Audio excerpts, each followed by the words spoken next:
સર્વ સલાયાવાસી ગુજરાતવાસી અને દેશવાસીઓને મકર સંક્રાંતિના અભિનંદન।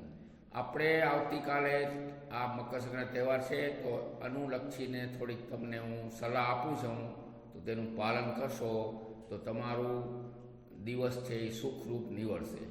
એક તો તમે પતંગ ઉડાડો ત્યારે છત ઉપર અને અગાસી પર ચડો ત્યારે સાવચેતી રાખજો, કારણ કે એમાં પણ અકસ્માત થવાનો ભય રહે છે।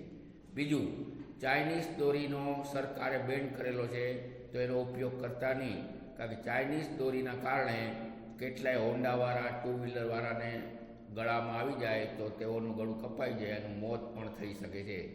અને સવારે 9 વાગ્યા પહેલાં અને સાંજે 6 વાગ્યા પછી પતંગ તમે ન ઉડાડતા મહેરબાની કરીને। એનું કારણ છે કે ત્યારે પક્ષીઓ માળામાં આવતા જતા હોય તો એના પણ બચ્ચા રાહ જોતા હોય, તો એના મા બાપની રાહ જોતા રહી ન જાય, એના માટે ખાસ કરીને ત્યારે તમે પતંગ ન ઉડાડજો, ચાઇનીઝ દોરી નો ઉપયોગ કરજો, એવી મારી તમને વિનંતી છે, ખાસ વિનંતી છે।